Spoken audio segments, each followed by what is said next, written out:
são bem-vindos ao Vitas Podcast. Meu nome é Lourenço Perezato, estamos aqui com o Renan Alonso. Renan, se apresenta para o pessoal, fala quem que você é e o que tu faz. Fala, Lorenzo, como é que você tá? Belezinha? E aí, pessoal, como é que vocês estão? Tudo jóia? Meu nome é Renan Alonso, eu sou dublador, diretor de dublagem, criador de conteúdo agora mais recentemente, músico, diretor musical e por aí vai. Essa é Cara, a pegada. nessa história da música, né? Você está há bastante tempo na música já. Você já chegou a fazer alguma coisa na dublagem com a sua música? Ou ainda Sim, não? sim, sim. Eu sou diretor musical, inclusive em dublagem, né? Sei lá, de coisas, de produções. Das produções que eu já dirigi, né, de dublagem, eu dirigi o Rick and Morty. Além de dirigir a dublagem, também dirijo musicalmente, né, quando tem canções no Rick and Morty. Ultimamente não tem tido muito, mas nas primeiras temporadas teve mais. Eu dirigi a primeira temporada musicalmente do Vox Machina, né? Eu dirigi as Ah, canções, né? Porque a direção de dublagem é da Bruna, né? Bruna Nogueira, minha esposa. E várias outras. Eu fiz direções musicais no desenho Pitty, o Gato. Fiz um desenho chamado Little Big Awesome, que passava chamava Pequenas Grandes Fantastiquices, em português. Passava na Prime, ou passa, não lembro. E outras coisas, né? Pontuais também. Já fiz também, já cantei, né? Já dublei cantando também, né? Tipo, em dublagem. Então, sim, trabalho bastante com música e dublagem. cara, na hora da música, como que funciona? Porque, tipo assim, na dublagem, vocês dublam, por exemplo, vamos dizer que é semanal, né? Vocês têm que dublar antes, né, de sair, obviamente.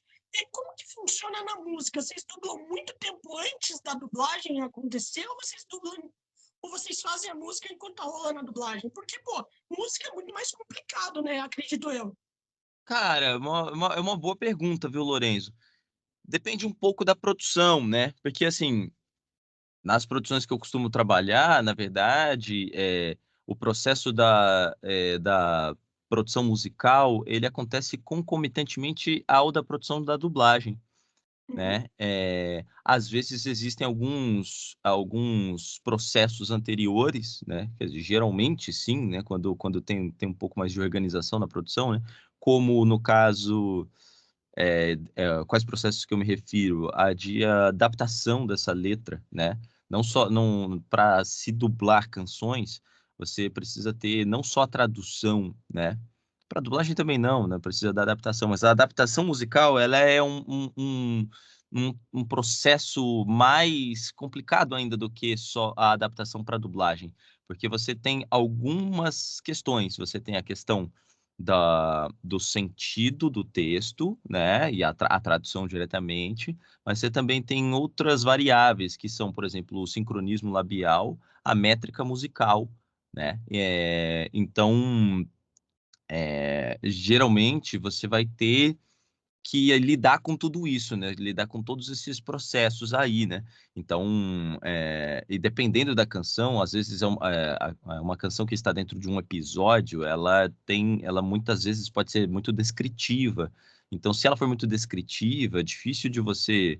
Às vezes você tem que sacrificar uma coisa ou outra, sabe? Seja a questão da métrica ou da métrica da poesia da canção, ou seja, às vezes não rima ou às vezes, se for uma necessidade de rimar, às vezes você vai perder um pouquinho do sentido direto daquilo. Enfim, é um processo bem delicado, assim, mais delicado ainda do que o processo da gravação da dublagem. Então, de uma maneira geral, isso acontece concomitantemente, até porque quando vai entregar o produto final, entrega tudo junto, né? Mas às vezes o processo é um pouco separado, né? É separado sim quando o diretor musical, o diretor de dublagem não são as mesmas pessoas, que é a maior parte das Ah, vezes, né? uhum. Mas esse separado acontece meio que ao mesmo tempo, né? Sim. Eu posso imaginar, até porque que hoje em dia muitos dubladores, né, eles também cantam, né, as próprias músicas. Eu Sim. não sei se hoje em dia tem aquela separação de dublador e o músico que vai cantar na hora no meio do filme, ou se Uhum. hoje em dia são os dubladores mesmo, eles têm que fazer aula de canto. Porque, por exemplo, eu tenho muito amigo dublador que eu vou conversar com eles, e eles falam para mim, pô, eu tô começando aula de canto, porque eles falam que hoje em dia é um diferencial. Na sua opinião, pra galera que tá hoje em dia na dublagem, você recomendaria pra galera nova começar aula de canto?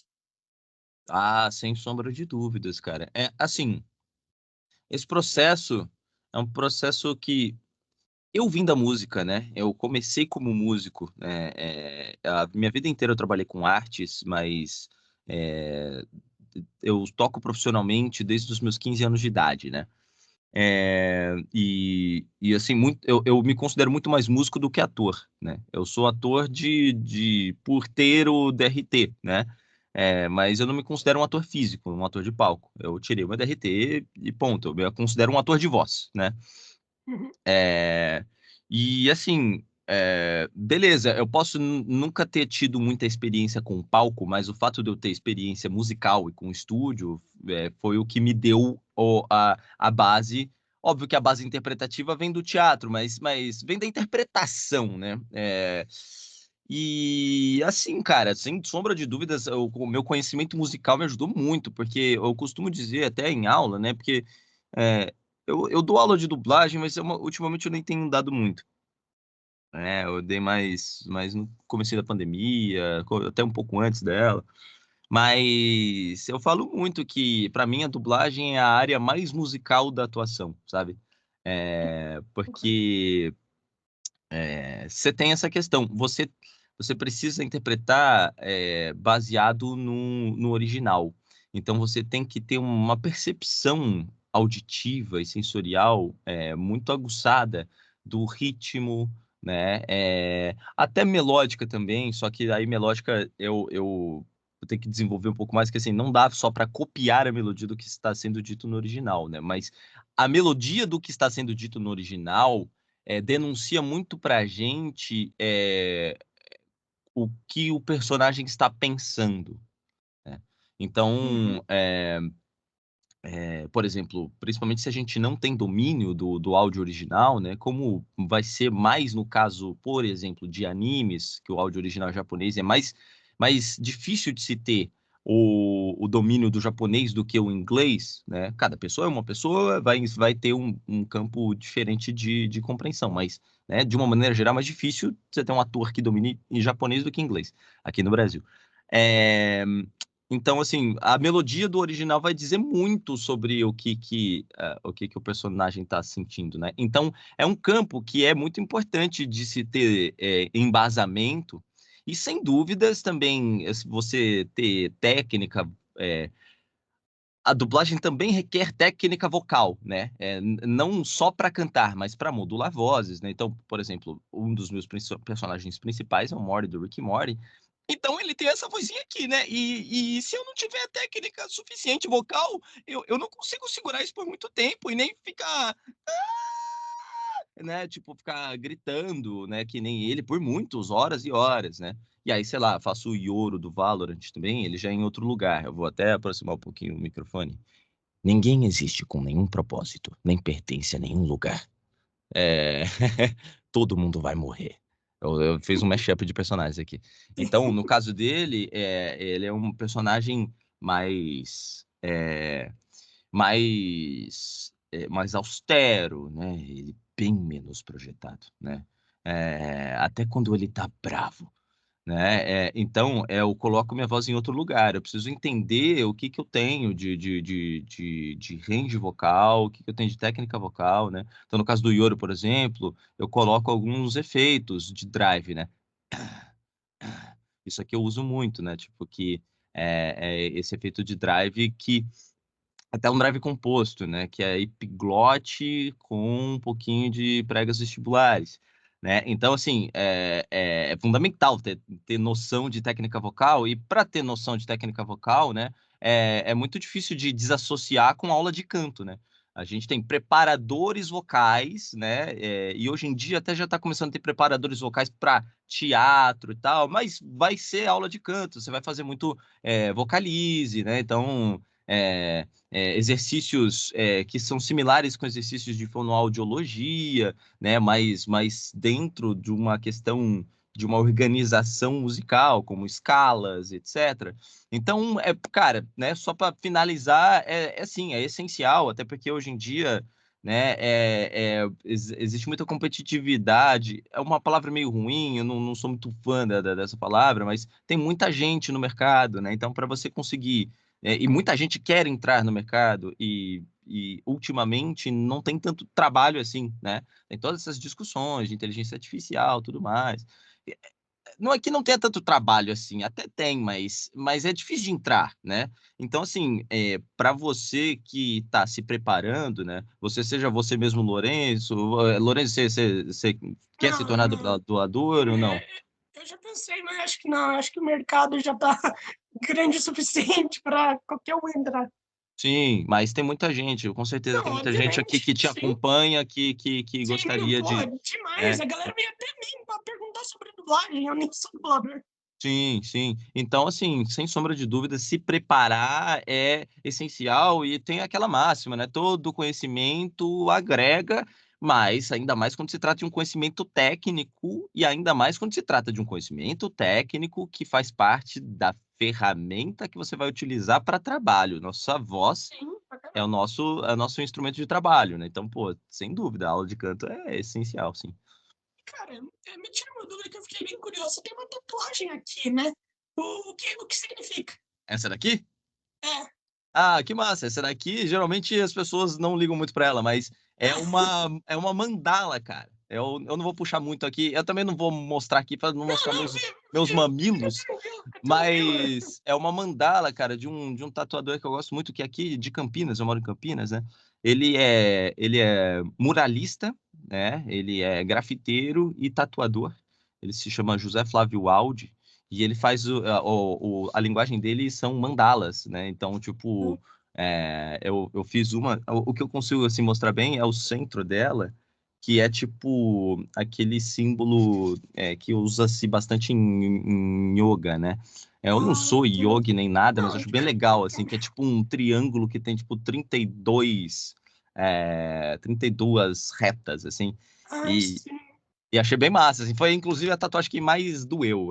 Não, Porque pô, dá pra imaginar o tamanho disso, cara. Pô, mandala não é uma parada indiana?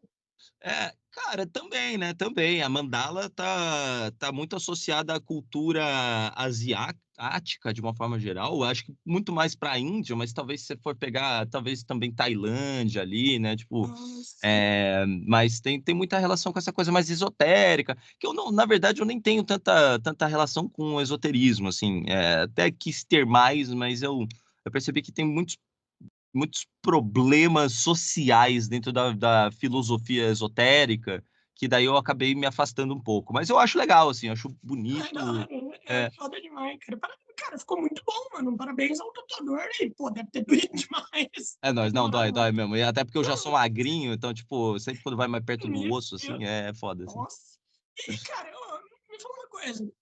Quando você vai fazer o Rick, né? O Rick Oh, não, o amor. Mori. Aham. Eu ia falar Rick e Mori, mas Não, um tudo monte de bem. gente confunde. Então, quando você vai fazer o Mori, cara, daí me fala uma coisa. Você no começo, você sentia muita tensão pra fazer? Porque é um desenho que a galera gosta muito. E, pô, como você falou, né? A voz pode acabar doendo pra caralho, ainda mais no começo, né? Como que foi pra você? Você sentia muita responsabilidade? Cara, sim, porque foi muito no meu começo de carreira, né? Eu comecei na dublagem, eu comecei em 2012, quando começou a se ter dublagem em Campinas. Mas eu não dublava, porque eu ainda não tinha DRT. Eu comecei a trabalhar nos bastidores, fazendo técnica de som, foley, trilha sonora, agendamento com os atores, né? Tipo, todo um trampo de backstage da dublagem, apesar da dublagem já ser meio backstage, assim. E aí, a partir de 2014, eu fui me envolvendo um pouco mais, 2015, 2016, aí eu consegui um DRT provisório, aí, comecei, né? E a dublagem de Rick and Morty aconteceu, né, em meados de 2016, se não me engano, julho de 2016, se não me engano. E foi a primeira produção que eu assumi, que eu assinei a direção de dublagem, né? E foi meu primeiro protagonista, né? De ficção, né? Então, Com certeza, foi uma responsabilidade muito grande, mas eu também não estava muito preocupado com a questão da responsabilidade. Assim, não que isso não passe pela minha cabeça. Eu tenho Sim. noção da responsabilidade que se dublar e principalmente dirigir uma obra de audiovisual para o Brasil, né? É, mas não era essa a minha preocupação. A minha preocupação era conseguir atingir o melhor resultado possível, né? O melhor resultado que eu tinha para entregar naquele momento com o que eu tinha de. E eu tenho um pouco essa filosofia mesmo, mano. Eu vou dar o melhor de mim, o máximo possível. E se eu tô pronto ou não, acho que são outros 500, sabe? O que importa é a oportunidade está nas minhas mãos, né? E assim, acredito que eu tenha feito um trabalho sólido, né, com as minhas limitações, principalmente na época, principalmente nas 2 primeiras temporadas do Rick and Morty, né? Mas eu fui desenvolvendo muito junto com o personagem, né, como profissional, né, também, né? Então, por exemplo, o Morty era muito inseguro no começo, isso me ajudava muito, porque era mais fácil de conseguir atingir esse perfil dele, essa modulação, essa característica dele, porque ele tinha uma construção um pouco mais linear de personagem, né? E aí ele foi se desenvolvendo, principalmente a partir do final da segunda e principalmente na terceira temporada, aí ele tem outras características, outras, né? Ele age de outras formas. E aí, como eu já tinha mais embasamento, mais propriedade, aí eu consegui aplicar de uma forma com mais propriedade, né? Então isso acabou sendo orgânico, né? Que nem como diria o próprio Mori, né? Isso aqui é orgânico, né? Quando ele vai comer as cenourinhas e ele tá tipo todo boladão. Mas sim, Cara, se eu não estiver enganado, você me corrija, mas o dublador do Rick ele foi trocado, né? sim, Porque o dublador, se não me engano, ele morreu, né? Então, exatamente. cara, então me diz uma coisa. Você acha que a troca de dublador impactou demais na forma em que as pessoas assistiam o dublado? Você acha que muita gente deixou de assistir por conta da troca? Por mais que, obviamente, pô, todo mundo entende, né? Acho que é impossível não entender, né, mano? Pelo amor de Deus. É que a troca também ela não foi porque o Caio César faleceu, né? Ah, não foi? A troca aconteceu antes do falecimento dele. Eu não sabia. É, quando chegou a terceira temporada, aliás, não quando chegou a terceira temporada, assim que estrearam a primeira e a segunda temporada, que elas estrearam juntas na Netflix, basicamente na madrugada em que estreou, o Caio César me mandou uma mensagem falando, tipo, cara, eu não vou querer mais fazer o personagem. Ah, tá. E isso aconteceu muito por pressão que ele sofreu no mercado, né? Porque isso foi dublado em Campinas e os estúdios de Campinas, principalmente naquela época, né? Hoje em dia ainda, mas principalmente naquela época, eles eram muito, muito mal vistos no mercado mais tradicional, né? De São Paulo e do Rio de Janeiro. Então, quando o desenho lançou, né? Assim, uma coisa eu tinha certeza de que ia ser um sucesso. É, assim, modéstia à parte, não só em relação ao meu trabalho, mas em relação à própria obra, Rick and Morty, eu sabia que era só uma questão de ter dublado e disponível em português para aquilo fazer sucesso no Brasil. Então, de fato, dito e feito, né? As pessoas, tipo, começaram a pressionar o Caio César por estar dublando no estúdio em Campinas, e aí ele optou por não fazer mais. E quando chegou a terceira temporada, que demorou um tempo para isso acontecer, demorou mais de anos, se não me engano, é, e eu fui falar com o Caio ainda assim, né? Mas ainda assim ele não tinha topado fazer por conta justamente dessa questão dessas pressões, de que, pelo que ele tinha julgado ali, aquilo ia prejudicar ele na carreira dele e tal, e foi uma tomada de decisão dele. Obviamente que não era nem o que eu queria, nem que ninguém Não, queria, é. mas é isso, né? Não tinha muito o que fazer. Então, a partir disso, levei isso para o estúdio, para o cliente, e aí o cliente falou: então faz teste para o protagonista né? E é isso. E nisso o Enio Vivona passou, né? E a gente gravou. É claro que, cara, eu vou ser sincero para você, toda troca tem Impacto. chiado, né? Porque, tipo, ninguém gosta de troca, a cultura do brasileiro em relação à dublagem é de uma identificação de memória afetiva muito forte, né? Então, toda troca não é bem-vinda, ainda mais quando ela não acontece por motivos de forças maiores, né? Se for ver, Sim, assim, quer ou quer não, aconteceu. Forças maiores foram pessoas coagindo o Caio César de trabalhar por conta deste trabalho, né? É, infelizmente. mas aí, assim, cara, falar pra você que é, eu acho que poderia ter sido pior a reação do público, sabe? Então, eu acho que não foi uma reação tão negativa, porque é óbvio que, à primeira vista, para quem, tipo, era muito entusiasta e também acompanha essa coisa do universo e tal, da dublagem, sabia. Assim, a troca é meio considerável. Entre um trabalho e o outro, você consegue perceber a diferença, mas para quem é leigo, nem sempre, sabe? Então, eu Uhum. ouvi muito de muita gente por muito tempo falar: ah, trocou? Ah, eu nem sabia. Isso é Ah, ótimo, cara. Isso é sim, ótimo. Sim. sim. Então, assim, assustou mais ali na primeira temporada que isso aconteceu, que foi na terceira. Mas, cara, é uma coisa que não afetou tanto assim, não. Até porque também, como o Enio não tinha essa questão que o Caio César tinha, que era esse problema disso poder ser um fardo para a carreira dele, para além de outras coisas, o Enio teve muito orgulho de mostrar o personagem. E não estou falando que o Caio César não tinha o orgulho de fazer o Rick. O Caio César tinha muito orgulho de fazer o Rick. Mas ele optou por não demonstrar isso publicamente, pelo menos por muito tempo. Então, como o Enio também abraçou o personagem de forma pública também, isso ajudou também tipo, dar uma é, apaziguada nisso, porque o Enio chegava falando, eu faço e é isso, entende? Cara, muito triste, assim, tipo, porque, assim, essa história é muito doida, assim, porque o Caio César faleceu em 2020, se não me engano, assim, é super jovem, 30 e poucos Sim. anos de idade, Nossa, 35, alguma coisa assim, demais. de um infarto fulminante, né? Então, assim, foi muito triste, foi um baque muito forte, né? É,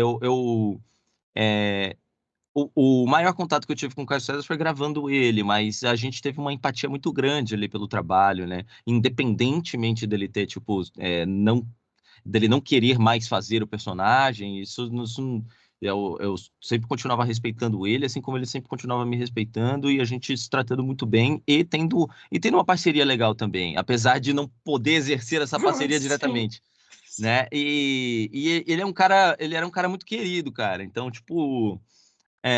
Então, assim, foi uma coisa pesada, né? Mas é isso, mano. É a vida, sabe? A vida não é fácil, né? As coisas acontecem de uma forma difícil, complicada, infelizmente até às vezes mais complicadas do que elas poderiam ser, mas sei lá, vi. Ô, Lorenzo, antes até da gente continuar, antes de você me fazer uma próxima pergunta, eu posso fazer um Não, jabazinho aqui? não, pode ficar tranquilo. Fica tranquilo. Eu comentei quando eu me apresentei que eu sou dublador, diretor de dublagem, músico e tal, e também comentei que eu sou criador de conteúdo também, mais Uhum. recentemente, né, desde o começo desse ano, né? Eu Sim. tô com um podcast justamente com o Enio Vivona, que se chama Fala Fala Dub, Que legal. que é uma brincadeira justamente com o bordão do Rick, o Abalaba Dub Sim. Dub. E a gente fala sobre um monte de coisa, tanto de humor, televisão, cinema, cultura pop, anime, games, realidade virtual, mano, por aí vai, né? Ai, Então, que da hora, entretenimento cara. de uma forma legal, de uma forma geral. A gente tem vários convidados bacanas, já que já foram lá no podcast. Então, para quem não conhece, no YouTube, @Fala Fala Dubidub, e também eu faço lives, né? No YouTube também, Renan Underline Alonso, né? No YouTube eu faço lives de segunda-feira à noite, segundas 20 horas, eu tô fazendo live com o pessoal, jogando em grupo. Uma galera que também é dubladora, né? Tipo, não, nem todo mundo necessariamente, mas uma galera, né, que a gente se juntou para jogar, começamos nessa última semana. E quinta-feira, 10 horas da manhã, também faço live lá no meu canal Renan Underline Alonso. Então, se você não é inscrito no canal, por favor, corre lá, se inscreve e tamo junto. Obrigado aí. É nóis. Pô, mano, que da hora, cara, isso daí é muito legal, ver os dubladores, tá ligado? Tipo assim, entrando nessa coisa de fazer canal, conversando com o pessoal. Por exemplo, o Mitsubukai, não sei se tu conhece, do Glauco Marx, Francisco. Pô, os caras, eles antes mesmo de fazer, né, o canal, eles já eram fã de One Piece, tá ligado? Sim. Então é uma coisa incrível. Os cara dublam mangá, mano. É uma parada, tipo, que não tem em nenhum outro lugar. Tem o dublador do Eren também, que eu sempre esqueço o nome dele, Lucas né? Almeida, super brother meu. Cara, então, eu acompanho o canal dele, eu acompanhava antes dele ser dublador, muitos anos antes, tá ligado? Que ele fazia aquele Dublando coisas. canções, o dublando coisa, mas ele fazia canções, ele dublava, tipo assim, trailers, tá ligado? Sim. Trailers cantados, e era uma parada muito legal, tá ligado? Cara, eu sei as músicas de cor, eu decorei as músicas, pô, era incrível. Depois ele saiu, e daí ele voltou como dublador. Daí eu pensei, caralho, então foi por isso que ele saiu, tá ligado? E foi, pô, uma coisa incrível. Cara, e você já tinha essa ideia de fazer podcast há muito tempo? Cara, essa ideia do podcast, o Enio teve, né? Justamente quando ele já estava dublando o Rick e Morty, né? Porque o Enio dubla desde a terceira temporada e na série principal do Rick e Morty tem até a sétima disponível na Max, né? É, lá quando a gente tava pra quarta, quinta, ele falou, pô, Renan, a gente tinha que fazer um podcast, mano. A gente tá perdendo tempo aqui. Falei, porra, Enião, pode crer, da hora, mas assim, mano, dá um trabalho, né? Dá. Ainda E mais quando aí, chama a gente. porra, e fazer em vídeo, né? Então, tipo, porra, você tem que lidar com material de vídeo, você tem que lidar com edição, você tem que lidar com corte, redes sociais, Uhum. estratégia, pauta editorial, né? Chamar as pessoas, tá? Um monte de coisa. Aí eu falei, ó, não, da hora, mas assim, eu não tenho saco para fazer a parte técnica, tá? Tipo, então, assim, se você achar alguma coisa para isso acontecer, beleza. Ele falou, ah, tá bom, beleza. Passou um tempão, né? Comecinho desse ano, o Enio chegou e mandou mensagem para mim falando, mano, achei. Então, o podcast Fala do Bidubi é uma parceria que a gente tem com a TocaCast, que é uma empresa que tem alguns braços, né? Um deles é o de podcast, mas também tem o braço de audiolivro e que faz, que se chama Toca Livros. E a TocaCast, ela produz alguns podcasts, entre eles o nosso, Fala do Bidubi, e também os Três Elementos, que é com o Pirula, o Carlos Ruas, que é o Eu criador de já Um vi, Sábado Qualquer, eu vejo. e o Emílio Garcia, do Blabalogia, e a Mila Interessante. Massuda, que é do Biologia em 30 Minutos. E um outro podcast que é um podcast de música brasileira que se chama Musicália, do Juscelino Filho. Então, a gente fez uma parceria ali, né, com eles, e eles estão produzindo o nosso podcast, né? E é um pessoal muito legal, muito, muito engajado, assim. Então tá sendo, pô, fazia muito tempo que eu queria ir para a internet, cara. Só que minha dificuldade era justamente nessa questão um pouco mais técnica, de ter que lidar com tudo isso, né? Porque dá muito trabalho, né? E Pra aí a gente caralho. conseguiu essa. Você sabe muito bem, né? Eu sei, eu faço tudo sozinho, então eu sei como que é. Pois é, pois é. E eu não queria isso, eu não queria fazer tudo sozinho, né? E hoje em dia a internet já tem a possibilidade de você conseguir lugares com estrutura. Tudo bem que eu sei que existe também um problema social nisso, porque a gente tinha a impressão de que a internet era democrática e ela era para todos e tal, mas faz muito tempo que não é mais assim, se é que um dia ela de fato foi assim, né? Sim. Uhum. Porque vendeu-se muito esse discurso, mas basicamente ela é um grande monopólio de poucas empresas, né? É, e na real, assim, para você conseguir conquistar, né, tipo, espaços mais destacados, quanto mais grana você tiver e quanto mais inserido em contextos você tiver, mais facilmente você vai conquistar. Não necessariamente você vai conseguir isso, mas mais fácil vai ser, né? Como tudo nessa vida, como tudo nesse sistema árduo que a gente tem. Então, tipo, como eu sou um dublador que já estou há um tempo fazendo, né, isso, dublagem e tudo mais, eu consegui, ao longo da minha carreira, e tendo uma rede de contatos e conseguindo esse tipo de coisa, né? Eu fico sempre pensando quem quer muito ser um, né? Você pega streamer, por exemplo, gente que faz live na Twitch, começou do 000, tipo, mano, é um trampo lazarento. E eu, mesmo conseguindo ter esses contatos e investindo minha carreira, né? Investindo dinheiro mesmo, né? Dinheiro e tempo para poder fazer esse negócio acontecer, ainda assim eu não recebi um centavo sequer, eu só tô, tipo, gastando dinheiro, tá ligado?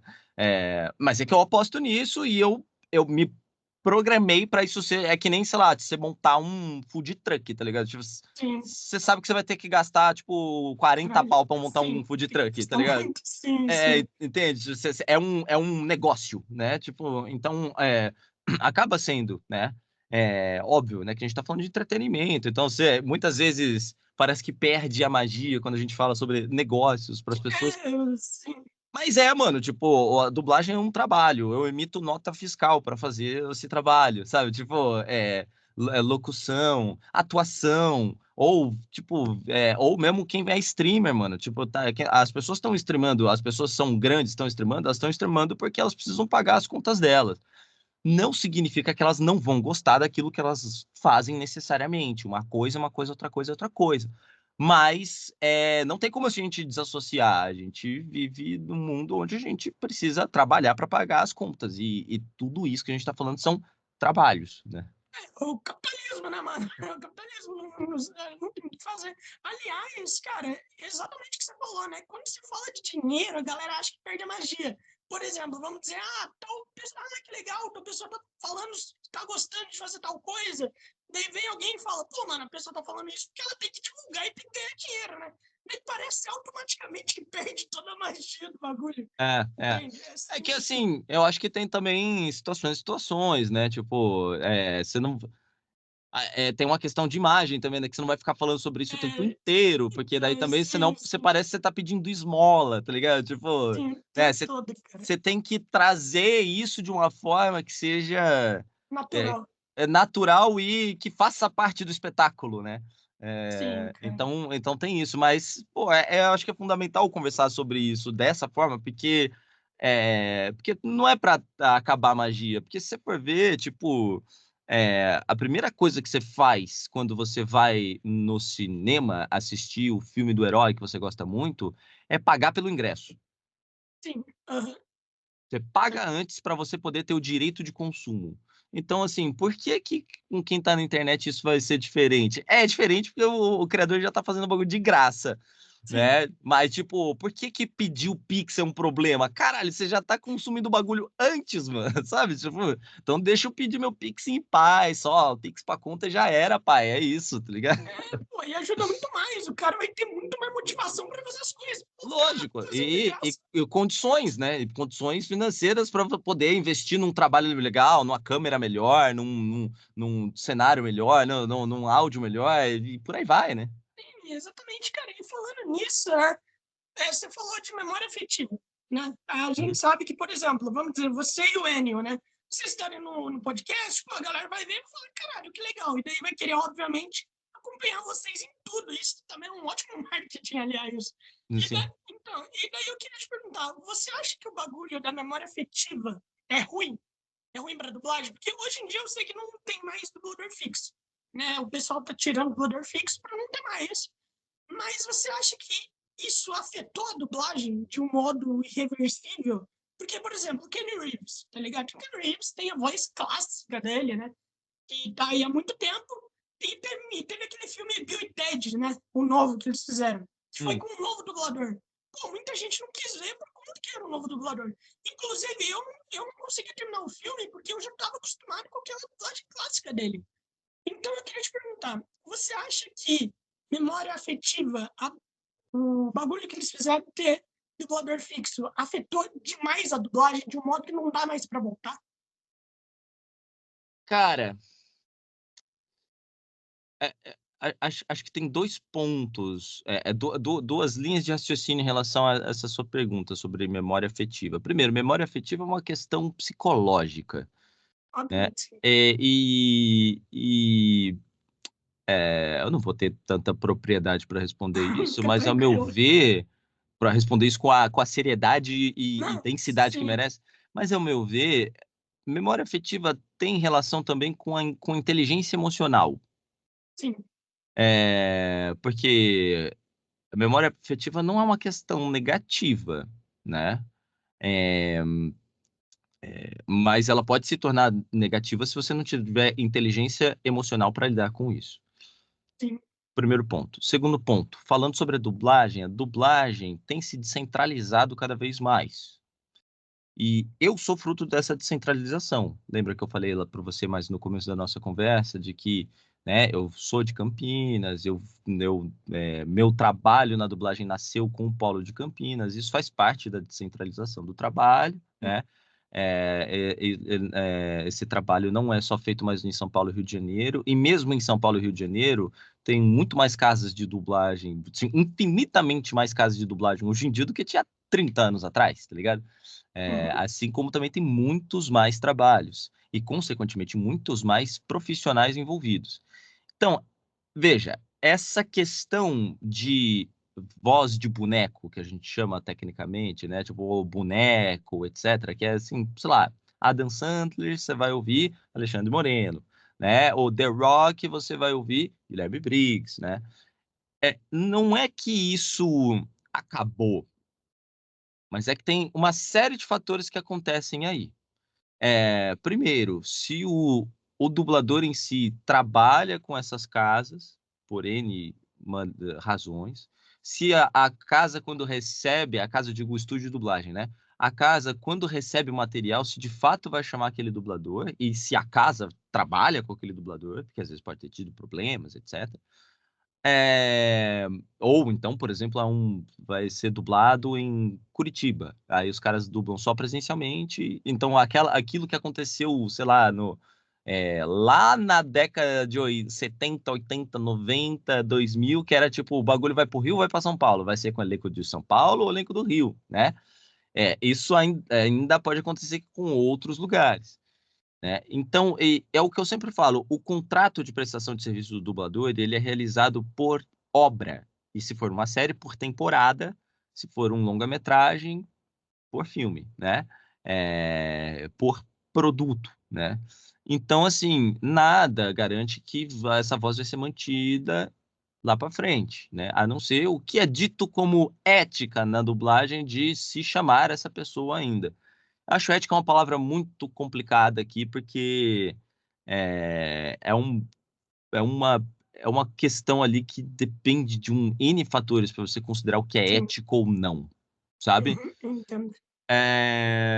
Mas, enfim, voltando, me ajuda. A pergunta foi se a memória afetiva ajudou a Se, a- destruir.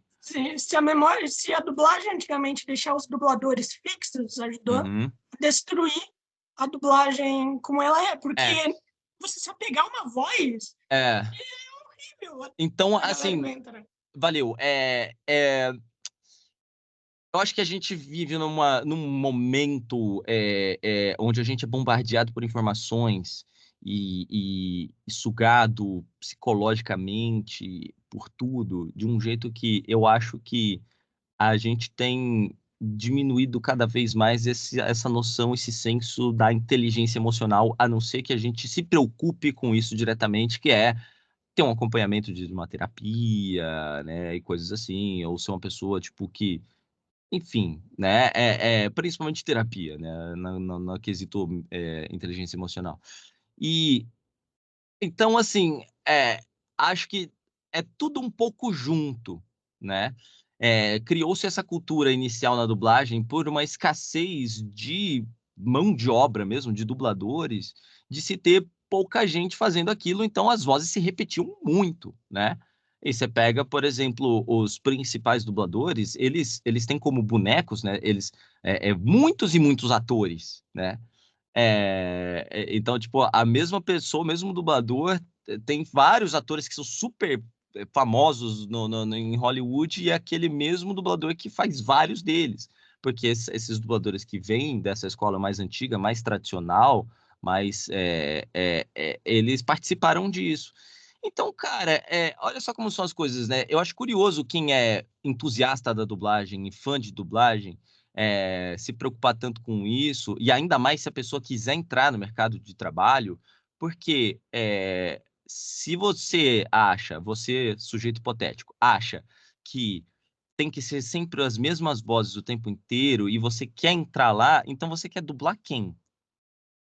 Qual que é o seu Uhum, objetivo principal como dublador? Porque é óbvio que a gente não escolhe, né? A gente não escolhe quem a gente vai dublar e tudo mais, mas a gente tem sonhos, né? Tipo, pô, é meu sonho dublar fulano de tal. Beleza. Fulano de tal já costuma ser dublado por fulano de tal, mas assim, isso é um contrato de prestação de serviço. A gente cede nossos direitos conexos para aquilo. Então, tipo, a gente só faz o trampo e acabou. A gente não é dono. Eu não sou dono do Mori. Eu não sou dono do Judah Lewis, que foi, eu acho que o único ator físico que eu dublei em mais filmes. Tipo, fiz dublagem de, obviamente, vários live actions, mas o único que eu fiz em coisas diferentes. Enfim, eu não sou dono disso, entende? Eu não detenho propriedade intelectual disso. Então, eu acho que é muita imaturidade né? Porque justamente isso não chega ao público dessa forma. E também eu tenho a impressão de que assim existe um fetichismo muito grande também por uma parte de um mercado mais tradicional em que viu que perdeu um pouco, um tanto de espaço dessa concentração do trabalho, em manter essa imagem de tipo, olha que absurdo, nananã, nananã. Só que, bicho, sabe, não tem como manter mesmo, assim, vai chegar momentos em que isso vai se descentralizar e não tem mais como um dublador só fazer 25 atores fixos, porque, sim. entende? Porque não tem mais como, vai ter que passar um pouco isso aí mesmo, sabe? Eu acho que chega a ser até um pouco mais democrático passar esse trabalho, sabe? Então, enfim, não sei se eu te respondi, Não, mas. não, não, sim, sim. E até porque daí movimenta mais o mercado de trabalho, né, mano? Pô, eu já vi dublador que, tipo assim, tinha uns 10 atores fixos, tá ligado? Porra, mano, isso é injusto. Tipo, você tira muito trabalho com isso, E tá assim, ligado? e tudo bem, beleza, é uma conquista da pessoa, legal, mas assim, é, se- eu já vi uma obra, velho, que tinha uma dubladora que ela dublava a protagonista, e aí apareceu uma atriz que ela era boneco dela, e ela dublou Caralho, aquela atriz. Então, tipo, sim, ela faz a protagonista da série, aí de repente aparece aquela atriz que ela já fazia, e aí ela também dublou aquela atriz. Aí, sim, mano, sabe? sim. Então, pera lá, sabe?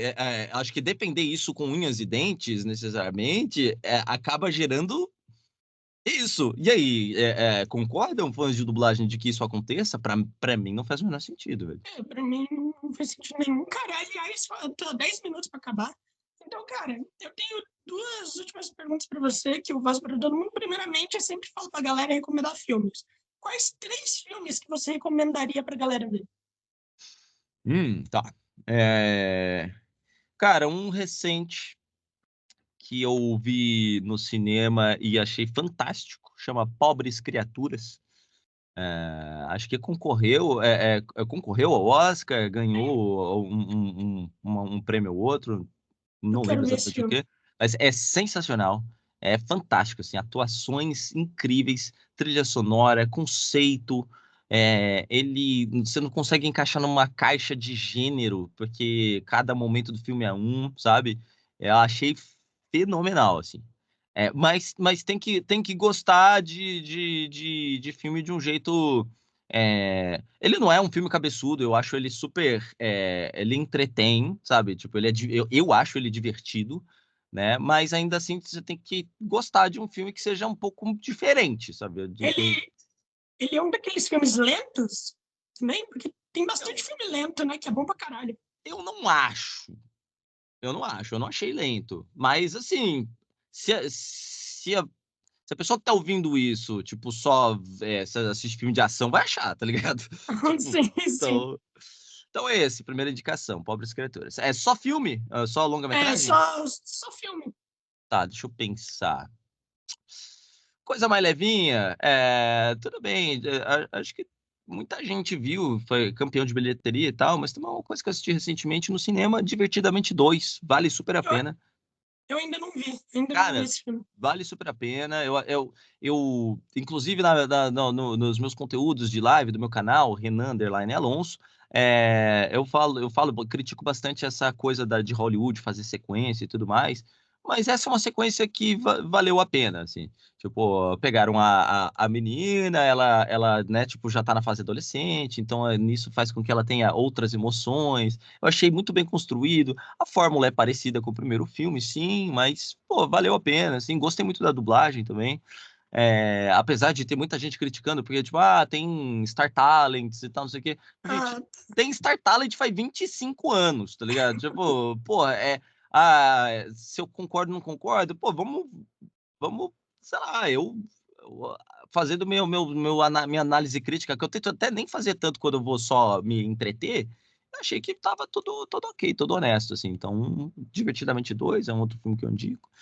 E deixa eu ver, eu vou pegar mais alguma coisa da minha prateleira, assim. Vamos lá para trás, já que eu indiquei duas coisas muito recentes, então eu acho que eu vou indicar. É difícil eu falar um filme favorito, mas para mim é assim, tá ali no nas os as prediletos. principais obras de artes criadas pelo ser Ah, humano, ah, tempos modernos do Charlie Chaplin, tá? cara, bom, Você já assistiu, Lourenço? já vi, eu vi na escola há muito tempo. Eu Aham. só me lembro do nome, não me lembro mais de nada. Cara, E daí da cena da fábrica também, né? É, Que é que é o essa. comecinho, né? Tipo, puta, aquilo É, ali é genial como comédia de corpo, né? Tipo, físico, assim, é sensacional. É o primeiro filme falado do Chaplin, né?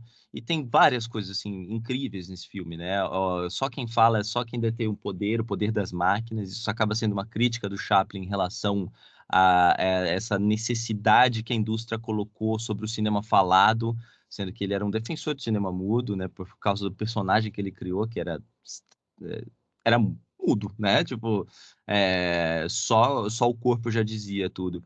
A trilha sonora é fantástica, o próprio Charlie Chaplin que compôs, né, é, cara, é incrível, é uma história divertidíssima, eu me mijo de rir com aquele filme até hoje, assim, já assisti umas 15, 20 vezes, eu acho hilário, e a crítica social que tem em relação à revolução industrial, à precarização do trabalho, que na verdade não é nem precarização, né? É a existência do trabalho como um meio de produção pertencente ao capitalista, né? Cara, é uma crítica extremamente atual. Eu acho que, assim, se você for pegar esse filme do jeito que ele é construído ali em 1930 e alguma coisa, década de 30, de 1900, e você for fazer analogias com a atualidade. Então, por exemplo, com o trabalho da internet, onde a gente tem, sei lá, tipo, a gente depende das big techs como YouTube, né, do Google, né, da Meta, etc, etc. É tudo isso, é trabalho de formiguinha que a gente está aqui, né? Imagina, um criador de conteúdo de vídeos curtos, ele tá apertando aqui o parafuso, tá ligado? Então, enfim, por aí vai. Dá pra devagar pra cacete. E é legal, velho. É legal demais. Então, fica a dica aí, terceiro filme, Tempos Modernos, Charlie Chaplin. cara, eu recomendo Metrópolis, né? Que é Ó. um clássico também. Tem um filme que eu assisti recentemente, que é um filme alemão chamado Sala dos Professores, que é muito bom, que é uma professora que acusa uma outra professora injustamente. Só que daí todos os alunos gostam dessa professora que foi acusada. Então, como que uma professora, numa sala de aula, vai lidar com todos os alunos sabendo que essa tal professora foi acusada injustamente? Tá ligado? Pô, aí os caras eles vão infernizar, porque é uma classe de criança que sabe que o outro foi injustiçada, tá ligado? Então é Que muito doideira. boa, cara. É boa pra caralho. E o outro é Hotel Budapeste, Ah, do Wes Anderson, que é muito bom. É um filme maravilhoso. Eu amo tudo que o Wes Anderson faz. E, cara, a última pergunta que eu tenho pra te fazer é, por exemplo, se Deus ele viesse agora, vamos fingir que a gente tá em Simpsons, eu sempre falo pra galera. Daí você está em cima de uma nuvem junto com Deus. Embaixo de você está passando toda a sua vida. E ele fala para você, se você pudesse me falar como foi a sua vida, o que você me diria? Qual foi a sua percepção? Qual é a percepção que você tem da sua vida? Posso dar uma resposta bem Rick Sanchez? Fica à vontade. Nada, porque Deus pra mim não existe. Cara, essa pergunta foi, mano, essa resposta aí foi maravilhosa. Foi maravilhosa. Cara, Eu só pararia de existir porque eu já teria morrido e é tão boa quanto a resposta de, cara, eu não sei, nunca pensei sobre isso. Então por que eu vou responder se eu nunca pensei, tá ligado? Tipo, cara, porque, tipo assim, se você tá morto, tá ligado? Por exemplo, vamos dizer assim, eu tenho 25 anos. Se alguém me perguntasse, Lourenço, o que você acha da sua vida? Eu ia falar, cara, eu não faço ideia. Porque eu acho que eu não vivi o suficiente pra pensar em alguma coisa. eu acho que também. Quantos anos você falou? 20? Eu tenho 24, vou fazer 25 dia 2 de setembro. Eu aposto que daqui a vezes 2, quando você tiver 50 anos e perguntar isso pra você, vai falar, mano, sei lá, velho. Acho que eu vou saber responder quando eu morrer. Aí quando você morrer, você não vai estar vivo pra responder isso, entende? Exatamente. Talvez eu responda para um médium, talvez que for lá jogar o jogo do copo, daí eu vou lá, apareço e falo, então, mano, foi uma droga. Mas, enfim, né? Pô, deve ser muito bruxante. Sua família vai lá e fala, o que será que ele vai falar, mano? Vai mandar um recado, você fala, pô, mano, vai tomar no cu, pô. Deixa em paz. Cara, então, Você vai me mano, fazer aqui, cara? Eu tenho milhões de. exatamente, caralho, mano, me deixa sossegar em paz, pelo amor de Deus. Então, cara, então a gente vai acabando por aqui. Eu espero que você tenha gostado. Eu sei que a gente não falou muito dos seus personagens e tal, é que eu penso, pô, você já fez tanta entrevista que deve às vezes cansar de fazer.